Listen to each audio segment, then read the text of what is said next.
আসসালামু আলাইকুম। আমি তাহমিনা হক, সহকারী অধ্যাপক, বাংলা বিভাগ, বেগম বদরুন্নেসা সরকারি মহিলা কলেজ, ঢাকা। সম্মান প্রথম বর্ষের শিক্ষার্থীদের আমার আজকের অনলাইন ক্লাসে স্বাগত জানাচ্ছি। আশা করি সবাই ভালো আছো, সুস্থ আছো, নিরাপদে আছো। তো চলো তাহলে আজকে আমাদের ক্লাস শুরু করি। আমাদের আজকের আলোচনার উপন্যাস হচ্ছে কপালকুণ্ডলা। বঙ্কিমচন্দ্র চট্টোপাধ্যায়ের কপালকুণ্ডলা উপন্যাসটি আজকে আমরা আলোচনা করব। আজকের আলোচনার বিষয় হচ্ছে কপালকুণ্ডলা উপন্যাসের কাহিনীর সংক্ষেপ এবং চরিত্রসমূহের পরিচিতি। শিক্ষার্থীরা, তোমাদের নিশ্চয়ই মনে আছে যে আমরা ক্লাসে কপালকুণ্ডলা উপন্যাসটি পাঠ শুরু করেছিলাম। আমি আশা করব যে তোমাদের নিশ্চয়ই এতদিনে উপন্যাসটি পাঠ শেষ হয়েছে, নিজেরা বাড়িতে পড়ে নিয়েছো। তবুও তোমাদের জন্য আলোচনার সুবিধার্থে আমি কাহিনীটি সংক্ষেপে আবারও জানিয়ে দেব তোমাদের, এবং চরিত্রসমূহের পরিচিতিগুলো চরিত্রসমূহের সাথেও তোমরা পরিচিত হবে।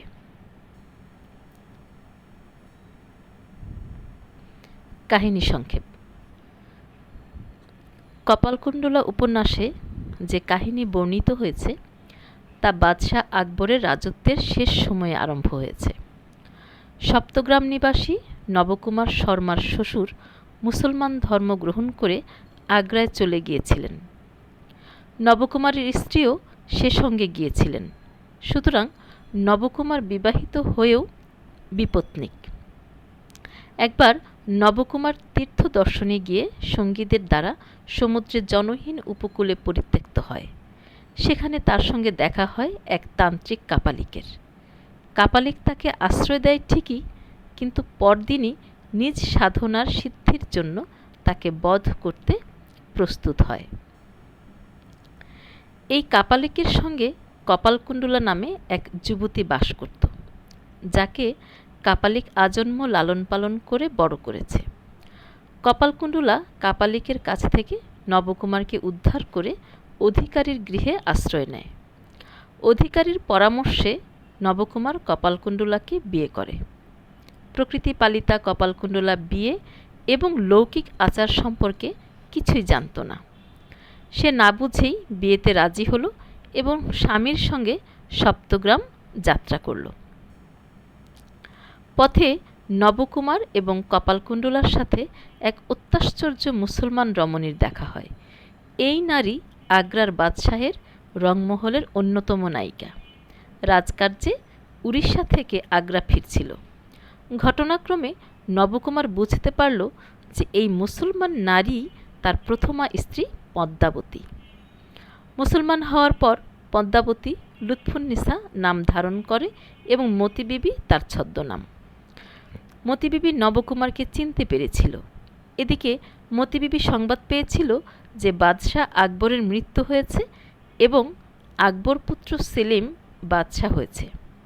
মতি সেলিমের বেগম না হলেও অনুগৃহীতাদের মধ্যে অন্যতমা এবং বাদশাহের প্রধানা মহিষী হওয়ার আকাঙ্ক্ষা তার ছিল। প্রধানা মহিষী হবার পথে প্রধান বাধা হল শের আফগানের স্ত্রী মতিবিবির বাল্যসখী মেহেরুন্নেসা। মেহেরুন্নেসার সাথে দেখা করতে মতিবিবি বর্ধমানে যায় এবং সেখানে গিয়ে বুঝতে পারে যে মেহেরুন্নেসা সেলিমের প্রতি গভীরভাবে অনুরক্ত। সুতরাং প্রধানা বেগম হওয়ার আশা তার আর রইল না। ইতোমধ্যে তার সেই আকাঙ্ক্ষাও মুছে যেতে লাগল। আগ্রার রাজপ্রাসাদে মতিবিবি কামনার পরিতৃপ্তি খুঁজেছে, কিন্তু প্রকৃত ভালোবাসার সন্ধান পায়নি। নবকুমারকে দেখে তার মনে গভীর অনুরাগ জন্ম নিল। নবকুমারকে লাভ করার আশায় মতিবিবি সেলিমের কাছ থেকে বিদায় নিয়ে আগ্রার রাজপ্রাসাদ ছেড়ে সপ্তগ্রাম চলে আসে। নবকুমার মতিবিবিকে প্রত্যাখ্যান করল। মতির মনে হলো নবকুমারকে কপালকুণ্ডলার কাছ থেকে বিচ্ছিন্ন করতে পারলে নবকুমারকে পাওয়ার পথ সহজ হবে। এ কাজে তার অপ্রত্যাশিত সহায় হল কাপালিক। কাপালিক স্বপ্নে প্রত্যাদেশ পেল যে কপালকুণ্ডলাকেই দেবীর কাছে উৎসর্গ করতে হবে। তাদের মধ্যে গোপনে পরামর্শ চলতে থাকে। মতিবিবির উদ্দেশ্য হল কপালকুণ্ডলাকে নবকুমারের কাছ থেকে বিচ্ছিন্ন করা, আর কাপালিকের উদ্দেশ্য হল কপালকুণ্ডলার মৃত্যু। তাদের পরামর্শের মধ্যেই কপালকুণ্ডলার সঙ্গে ব্রাহ্মণ বেশধারী মতিবিবির দেখা হয়। কপালকুণ্ডলা নবকুমারের গৃহিণী। এখন লৌকিক আচার কিছু কিছু সে শিখেছে, কিন্তু সংসারে তার মন বসেনি। তার মনে এখনও প্রকৃতির প্রতি আকর্ষণ রয়েছে। সে তার ননদ শ্যামাসুন্দরীর জন্য স্বামীকে বশ করার ঔষধ আনতে বনে গিয়ে ব্রাহ্মণ বেশধারীর দেখা পায়। কপালকুণ্ডলার আচার ব্যবহারে, বিশেষ করে একটা চিঠির জন্য, নবকুমারের সন্দেহ হল যে ব্রাহ্মণ বেশি তার উপপতি, এবং কাপালিকের সাথে দেখা হলে কাপালিক নবকুমারের সে সন্দেহ দৃঢ় করে তোলে। বালিয়াড়ি থেকে পড়ে গিয়ে কাপালিক হাত ভেঙে ফেলেছিল, তাই কপালকুণ্ডলাকে বধ করার জন্য একজন সাহায্যকারীর প্রয়োজন। নবকুমার স্ত্রীকে বধ করতে প্রস্তুত হল। বনের পাশে সমুদ্র তীরে বধের আয়োজন হল।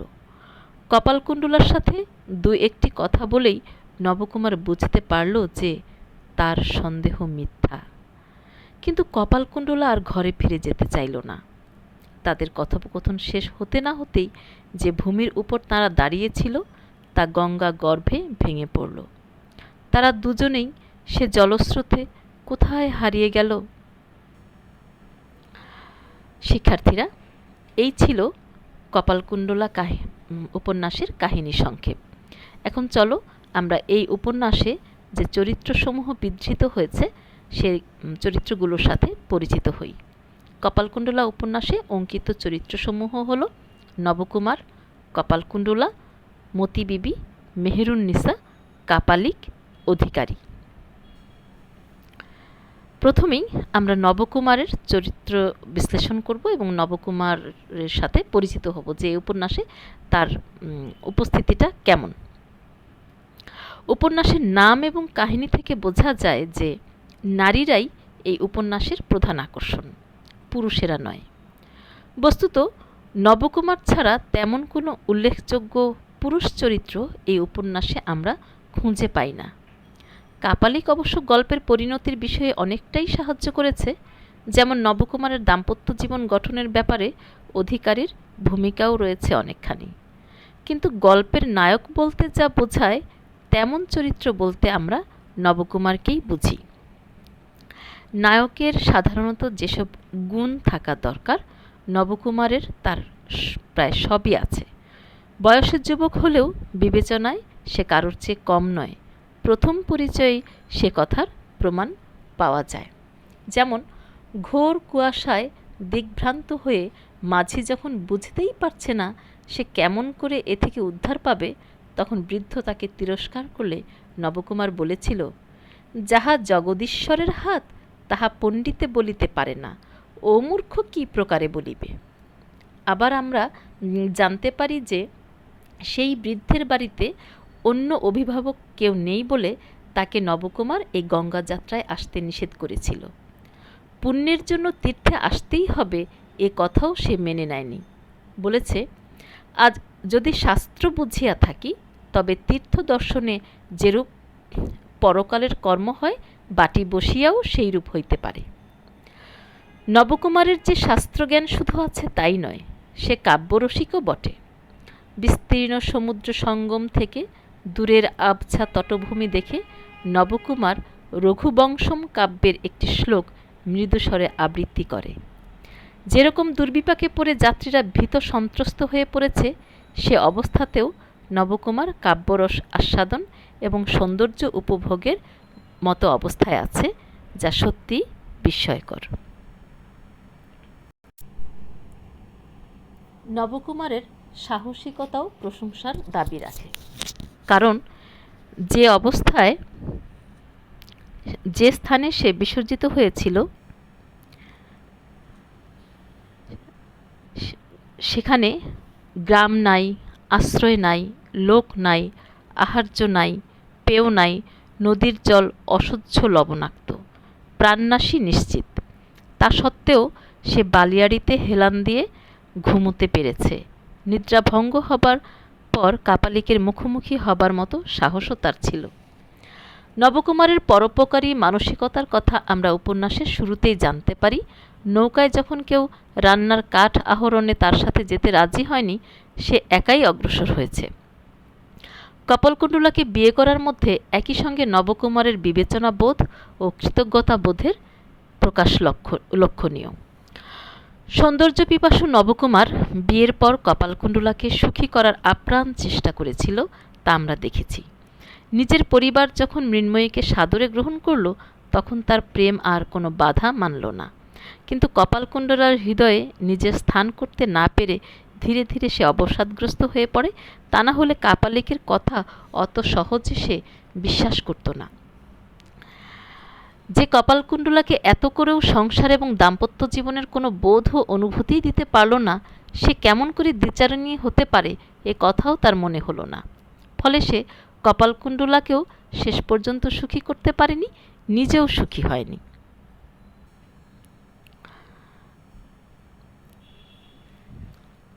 এবার কপালকুণ্ডলা চরিত্রটি নিয়ে কথা বলবো। কপালকুণ্ডলা যেন বঙ্কিমচন্দ্রের মানস কন্যা। ফটোগ্রাফারের মতো নানান ভঙ্গিতে তিনি কপালকুণ্ডলাকে আমাদের সামনে তুলে ধরেছেন। নবকুমারের সাথে প্রথম সাক্ষাতেই পরিচয় পাই তার সাহস, দয়া ও ক্ষিপ্রতার। তারপর অধিকারীর সঙ্গে আলাপকালে দেখি কপালকুণ্ডলা লৌকিক আচার সম্পর্কেও সম্পূর্ণ অজ্ঞ। এমনকি বিবাহ কাকে বলে তাই সে জানে না। মতিবিবির দেয়া গহনা সে ভিক্ষুককে দান করে দিলে ভিক্ষুকের ব্যবহারে সে বিস্মিত হয় এবং ভাবল, ভিক্ষুক দৌড়িল কেন? সামাজিক রীতিনীতির সম্পর্কে তার অজ্ঞতার এটাই চরম দৃষ্টান্ত। কপালকুণ্ডলা প্রকৃতি পালিতা, দুরন্ত নরঘাতী কাপালিকের কাছে তার বেড়ে ওঠা। কাপালিকের কাছে লৌকিক আচার শেখার কোনো সম্ভাবনা তার ছিল না। অধিকারীর সাথে কপালকুণ্ডলার স্নেহের আদান প্রদান ছিল, কিন্তু তার কাছেও পৃথিবীর রীতিনীতি শেখার সম্ভাবনা খুব বেশি ছিল না। অধিকারী ও কাপালিক উভয়ই পূজারী এবং তার উপর কাপালিক হল তান্ত্রিক।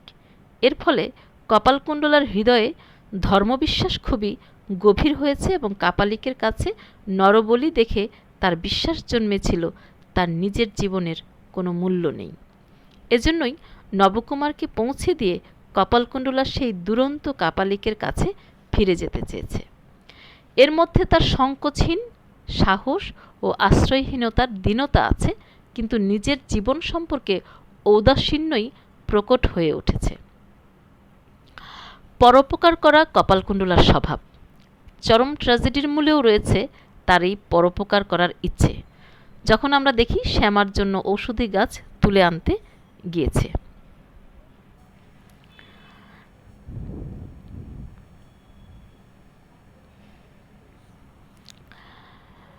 কপালকুণ্ডলার একটি বিশেষ বৈশিষ্ট্য হল স্বাধীনতার আকাঙ্ক্ষা। এই স্বাধীনতার খর্ব হয়েছে বলেই গৃহধর্মে তার এত অনীহা ছিল। প্রকৃতি থেকে প্রাপ্ত তার আরেকটি গুণ হল নিঃসংকোচ সাহস। ভয়ের মূলে থাকে আসলে সামাজিক ভালোমন্দ বোধ।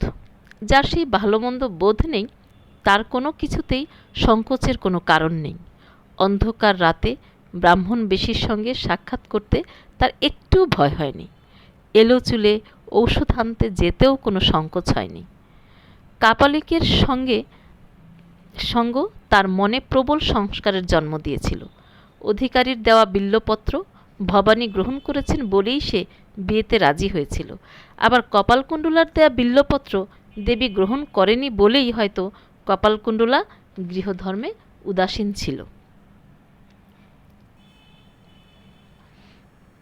এবারে আমরা মতিবিবি চরিত্রটি নিয়ে আলোচনা করব। কপালকুণ্ডলা উপন্যাসের সবচেয়ে আকর্ষণীয় চরিত্র হল মতিবিবি। সে উচ্চশিক্ষিতা, কিন্তু তার ধর্মাধর্ম বোধ অপরিণত। তার আসক্তি গভীর, কিন্তু কোনো নিয়ম মেনে সে চলে না। সেলিমের প্রণয় ভাগিনী হয়েও তার বিরুদ্ধে সে ষড়যন্ত্র করেছে।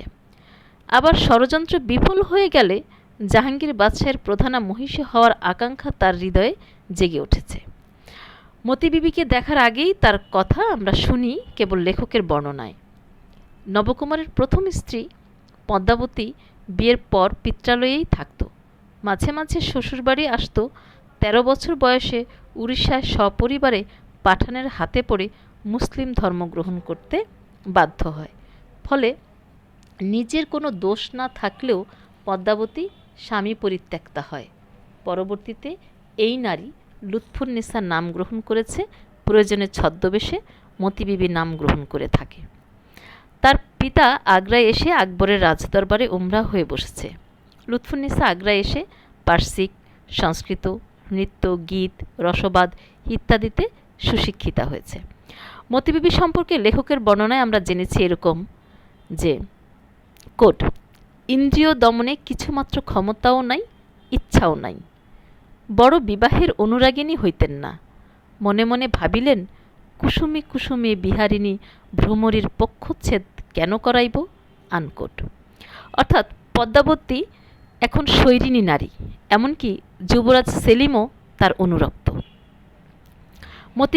মতি বিবিকে প্রথম আমরা দেখি ভাঙা পালকিতে, হাত পা বাঁধা অবস্থায়। রাতে নবকুমার কপালকুণ্ডলার সন্ধানে যাবার সময় এর সাক্ষাৎ পেয়েছিল।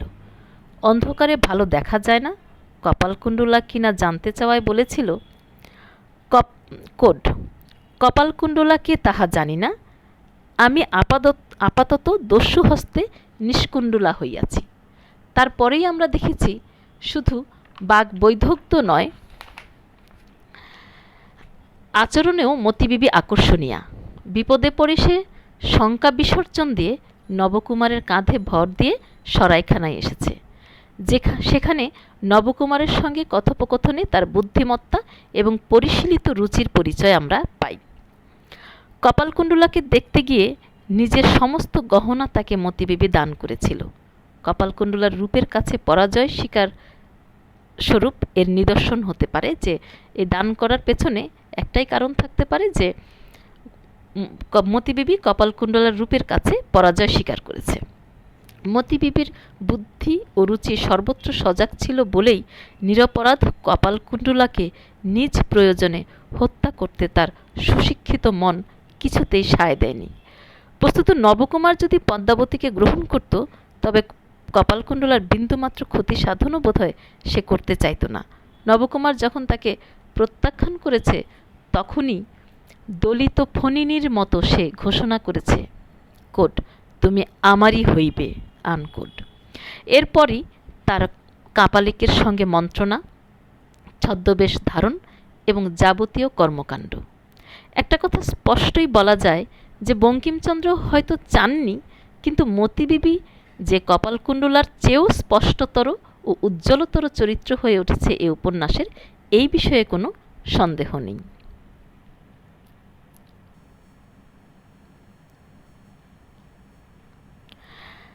মেহেরুন্নেসা, এই চরিত্রটি খুবই সংক্ষেপে আমাদের সামনে এসেছে। এই চরিত্রটি উপন্যাসে এসেছে একেবারেই সংক্ষিপ্ত আকারে। এই উপন্যাসে মেহেরুন্নেসা একটি ঐতিহাসিক চরিত্র। কপালকুণ্ডলা চরিত্র অঙ্কনে বঙ্কিমচন্দ্র যেমন ফটোগ্রাফারের মতো নানান ভঙ্গিতে তাকে আমাদের সামনে তুলে ধরেছেন, সেই একই কৌশল অবলম্বন করে মেহেরুন্নেসাকে আমাদের সামনে তুলে ধরেছেন একটি মাত্র ভঙ্গিতে। ওই একটি ভঙ্গিতেই মেহেরুন্নেসার মনের কপাট খুলে গেল আমাদের সামনে। এই মুহূর্তটি ক্ষণস্থায়ী, কিন্তু এর মধ্যেই মেহেরুন্নেসার চরিত্র সম্পূর্ণ অভিব্যক্তি পেয়েছে।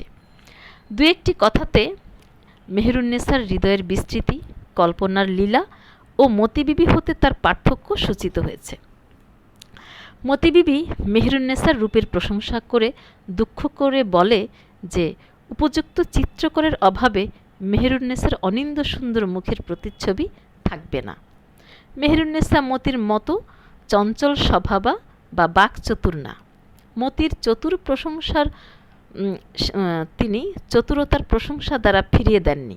তিনি খুব সহজ এবং সাধারণভাবে উত্তর করেছেন, কোড, কবরের মাটিতে মুখের আদর্শ থাকিবে, আনকোড। এই সরল এবং কিছুটা অন্যমনস্ক উত্তরে মেহেরুন্নেসার হৃদয়ের প্রশস্ততার পরিচয় পাওয়া যায়। তিনি শুধু সুন্দরী শ্রেষ্ঠাই ছিলেন না, সৌন্দর্যের সীমানা সম্পর্কেও তার মন খুব গভীর সচেতন ছিল। কাপালিক। এই উপন্যাসে কাপালিক একজন তান্ত্রিক। সে দেবী ভৈরবীর পূজারী। ভৈরবীর পায়ে সে মানুষ বলি দেয়। উপন্যাসের শুরু এবং শেষ দিকে তার উপস্থিতি থাকলেও উপন্যাসের মূল কাহিনী তার দ্বারাই নিয়ন্ত্রিত হয়েছে এবং তার কারণেই উপন্যাসটি ট্র্যাজিক পরিণতি পেয়েছে। কপালকুণ্ডলাকে সে অপত্য স্নেহে বড় করেছে, তবুও তাকে বধ করতে নিয়ে যাওয়ার সময় একবারও সে ইতস্তত করেনি। চরিত্রটির মধ্যে এক ধরনের একমুখীনতা কাজ করেছে। অধিকারী। অধিকারী ব্রাহ্মণ এবং তিনি দেবীর সেবক। কপালকুণ্ডলার প্রতি তার বাৎসল্য স্নেহ আছে। অধিকারী মানবিক এবং অন্তরে করুণা আছে। এ কারণেই কপালকুণ্ডলাকে ঘোর বিপদ থেকে রক্ষা করার কথা বিবেচনা করেছেন। কপালকুণ্ডলার প্রতি তার যে যথার্থ স্নেহ ছিল তা বোঝা যায় মেদিনীপুর পর্যন্ত তাঁদের পৌঁছে দিয়ে আসা এবং কপালকুণ্ডলার সমব্যথী হয়ে অশ্রু বিসর্জনে। অধিকারী যেভাবে নবকুমারকে বিয়েতে রাজি করিয়েছেন তাতে তার বাস্তব বুদ্ধির প্রমাণ পাওয়া যায়। নিজেকে নিজেই প্রশংসা করে বলেছেন, কোড রাঢ়দেশের ঘটকালি কি ভুলিয়া গিয়াছি নাকি, আনকোড।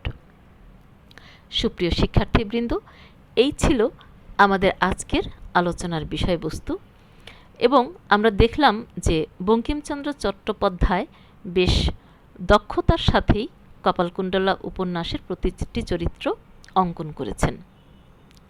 শিক্ষার্থীবৃন্দ, আগামী ক্লাসে আমরা কপালকুণ্ডলা উপন্যাসের শিল্পরীতি ও এটি কোন শ্রেণীর উপন্যাস সেই সম্পর্কে আলোচনা করব। এতক্ষণ আমার সাথে ক্লাস করার জন্য তোমাদের সবাইকে ধন্যবাদ জানাচ্ছি। তোমাদের সবার কল্যাণ কামনা করে আজকে এখানেই বিদায় নিচ্ছি। আল্লাহ হাফেজ।